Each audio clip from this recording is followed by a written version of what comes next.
차가 갑자기 깜빡이를 켜고 멈춰섭니다.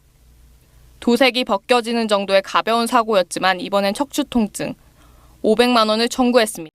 네, 안녕하세요. 운전하는 곰돌이입니다.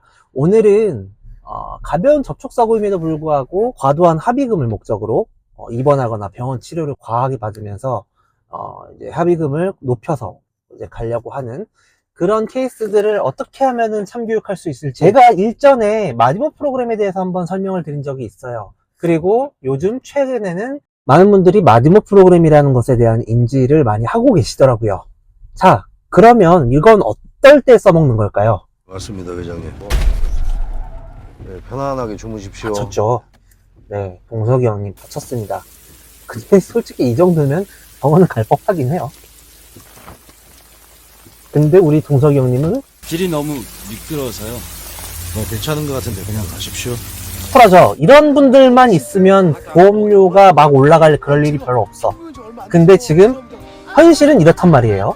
임자 119 부르게 119 몇 번이죠? 114에 물어보시오. 안 그래도 그냥 막대기 보려고 준비 중이었는데 그냥. 자, 그렇다면 마지모 프로그램이 뭔지에 대해서 다시 한번 제가 간단하게 복습해드리고 가겠습니다.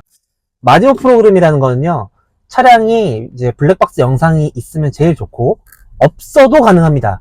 물론 정확도가 조금 떨어지겠지만요. 여러 가지의 데이터를 컴퓨터에 넣고 입력해서 그 사고 상황을 시뮬레이션 하는 거예요. 그래서 사고로 인해서 발생될 수 있는 가능성이 있는 상해, 또는 상해 자체의 가능성 유무, 그리고 어느 정도의 충격이 어떻게 가해졌을 것인가에 대한 것들이 나오는 프로그램입니다. 옛날에는요, 여러분, 의사 선생님이 이렇게 2주짜리 진단서 하나 끊어버리면 연락 없이 그냥 대인 접수해서 그냥 합의금 막 뜯어 나갔어요. 그렇잖아. 의사 선생님이 진단을 내렸는데 어떻게 할 거야? 이게 물론 의사의 진단이 잘못됐다는 게 아니지만 여러분들 다 아실 거예요. 지금 병원 가도 2주짜리 진단은 나옵니다. 자, 그래서 마디모 프로그램이라는 걸 사람들이, 그리고 보험회사가 이용하기 시작했어요. 근데 마디모 프로그램을 해서 돌리고 경찰서에 가서 범칙금이랑 딱지 하나씩 끊고 마디모 프로그램 돌려서 국가서에서 결과 돌려서 상해가 있을 수 없다, 상해 가능성 낮다라고 나왔는데 어떻게 됩니까? 인정을 안 해줬습니다.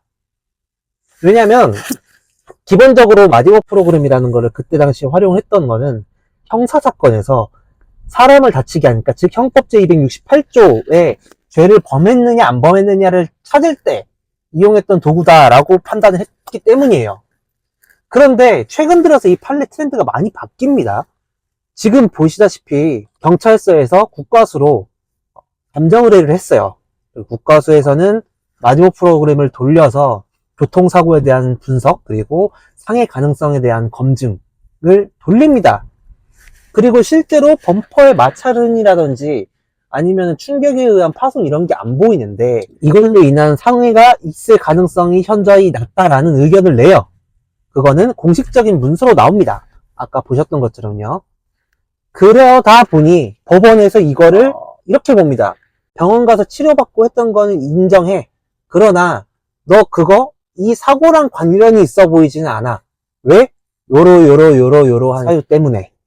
자, 이거에 대한 이러한 사유는 국과수에서 감정을 내려준 거고, 그 국과수에 있는 마디모 프로그램을 감정사분들이 돌리신 거예요. 그렇게 해서 이런 판단이 나왔다는 거죠. 그럼 이 금액들이 다 어떻게 되느냐? 부당이득금이 됩니다. 즉 다친 게 없는데 다친 걸로 허위로 보험금을 타는 거잖아요. 전액 보험회사에서 부당이득금 환수 소송을 합니다. 해서 땡겨가요. 합의금, 치료비 전부 다 땡겨갑니다. 자, 그러면 상대방 보험사에서 배상을 못 해주겠다 이러는 거잖아요. 결국 다 뺏어가겠다는 거는. 그러면 내 보험으로 처리하면 되지 않느냐? 안 됩니다. 왜냐면 이미 이 사고로 인해서 상해가 있을 수 있지 않다라고 이미 법원에서 판결을 해버린 거거든요. 괜찮으세요? 아까 이팔 아니었나? 이팔이었나? 조금 전에 뭐라 그랬지? 법대로 처리해주지. 이봐 아픈 팔로 막잖아. 이렇게 되면 자기 신체 사고라든지 자동차 상해로 처리를 받는 것조차 불가능합니다. 즉 내가 지금까지 합의금 목적으로 과잉 진료를 받고 합의금을 과다하게 뜯어갔던 그 금액들을 전부 토해내야 되는 상황이 되는 거예요. 안 토해내면 민사소송 걸립니다.